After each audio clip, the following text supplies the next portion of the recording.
Hey, this is Professor Perez. Today, we're going to continue our work with z-tests for the mean. And of course, we cannot have a class without our student of the semester, Charlie. He better be ready. Hey, Charlie, you ready to go? Huh? Yeah. All right, you better be. Let's go then. There's our first problem right there. Okay, Charlie. A researcher reports that the average time it takes a student to drive to their community college campus is less than 24 minutes.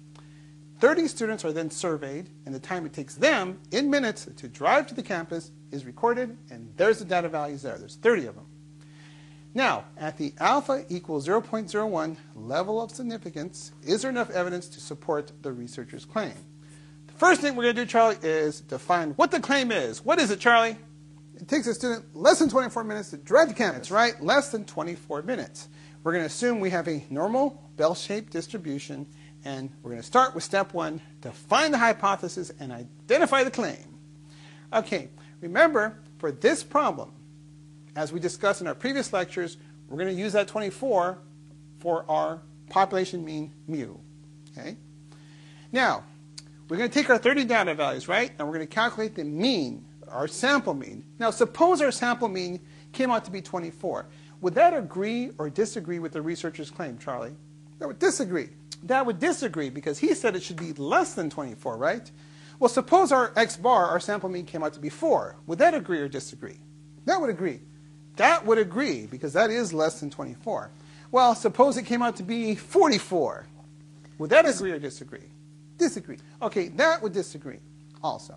So obviously there's a division. Disagree, disagree, and agree. So we're going to draw a little line for our division there. Remember, this helps us determine what kind of a hypothesis test we have. Okay, Charlie, so now, do we have a right-tailed, left-tailed, or two-tailed test? Charlie? Left-tailed. We do have a left-tailed test. There it is, okay? Now, here we go. Remember, from our previous lectures, we saw that the alternate always pointed to the tail. That was the kind of little cheat step there. So, since we have a left-tailed test, our alternate hypothesis is what, Charlie? Mu is less than 24. Mu is less than 24. It's pointing to the left. That's right. Okay. Now, the alternate, remember we use that complement technique. If the less than is in the alternate, what's the complement to less than, Charlie?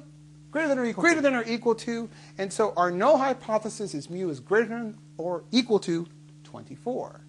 There's another little cheat step. And now we have to identify where the claim is. Now, Charlie, is the claim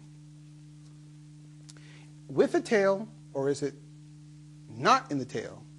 With the tail. Okay. The claim is in the tail because the tail agrees with the claim, right? And so our claim there is therefore on the alternate hypothesis. All right. That completes step one. Whew. That's always the toughest one. Let's go to step two. Find the critical value, okay? Now remember, everything's going to be translated to z values, okay? The middle region is always the acceptance region. The tails is always the rejection region. Remember, if a test value falls in the acceptance region, you accept H naught. If it falls in the rejection region, you reject H naught. Okay, now the critical value separates the two regions. Don't forget that. Okay, our level of significance is the area of the tail. That's our alpha value. In this case, alpha is 0.01. Now, in order to find that critical value, we've got to find these missing areas here. Now, remember, the area to the right of 0, Charlie, under the normal distribution is what? 0.5. 0.5. Okay, so we have 0.5, 0.01. What's this shaded region right there, Charlie? 0.4900. Because they all have to add up to how much, Charlie? 1. 1. There we go. So that 0.4900 is going to be used to find our z critical value, right? Okay, so we go up here. There's our shaded region, 0.4900. Remember, z table only reads to the right of 0 for this class. And so, look in your table now and look at the area that's closest to 0.4900 and find the z value for that particular area. Charlie, what is it? 2.33? 2.33. That's the closest one. Okay, now, our critical value is to the left of 0. It's a negative value, right? So, by symmetry, hey, if the area to the right of 0 is when it's 4.4900, the z value is 2.33. When you go to the left of 0 and the area is 0.4900, obviously that z value should be what, Charlie? Negative 2.33. 2.33 by symmetry. And that is our critical value. So notice that critical value is right there. Okay. That completes step 2. Let's keep going. Step 3, find the test value. Okay. So remember, middle region, acceptance region, tail, rejection region, right? Always like that. Now, we're going to have to find the sample mean for our 30 data values. Now we're going to calculate it.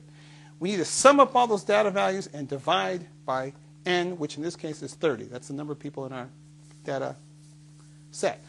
Our sample standard deviation is going to be needed to calculate our z-test value. And here we go. First thing we're going to do, sum up all your data values.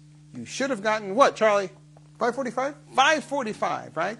Then we're going to sum up the square of our data values. That means you've got to square each data value and then add them up. Okay? You don't just square 545. That'll get you a wrong answer. Square each data value, sum them all up, and what do you get, Charlie? 11,635. And don't forget, n is equal to 30. We surveyed 30 people.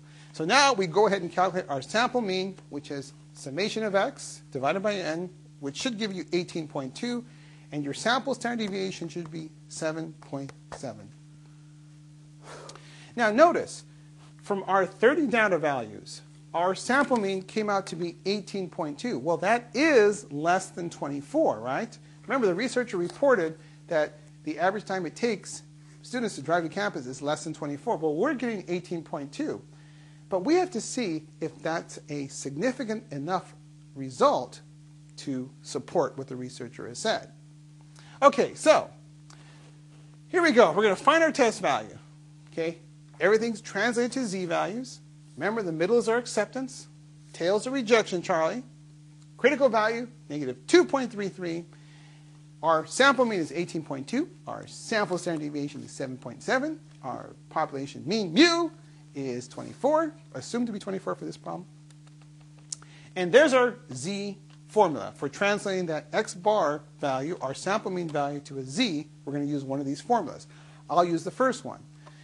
Plug in our values. X bar 18.2, our mu, population mean, 24, sample standard deviation, 7.7, and multiply it by the square root of 30. We get z equals negative 4.13, and that is our z-test value. Now notice here, our z-test value is falling to the left of our critical value, which means it's falling in the tail, which means it's falling in the rejection region. That means our decision should be to reject H0, of course. Okay, now let's review here. Remember, our sample mean was 18.2. When translated to a z-value, it comes out to be negative 4.13, which puts us in the rejection region, right? And so let's go to step 4, which is to make our decision. Remember, here we go again. Acceptance region, rejection region, Charlie, critical value, and there's our test value falling in the rejection region in our tail. And therefore, we reject the null hypothesis. That is our decision. Okay, one more step, which is our summary now. Now, there is our step 1, our stated hypothesis with the claim identified to be on the alternate hypothesis. Our test value, negative 4.13, is significantly different, significantly lower from the mean. So we do have a significant result. In this case, there is significant evidence to reject the null hypothesis and therefore support the claim. Remember, we found the rejection region, so we're going to reject H0. So here's our final summary here. There is significant evidence to support the researcher's claim that the average time for a student to drive to the community college campus is less than 24 minutes. And that's it. Remember, if you have any questions, come to my office hours, go see your facilitator or your parents, and get it all straightened out. We'll come back and do some more problems soon. Oh, what fun. See you all soon.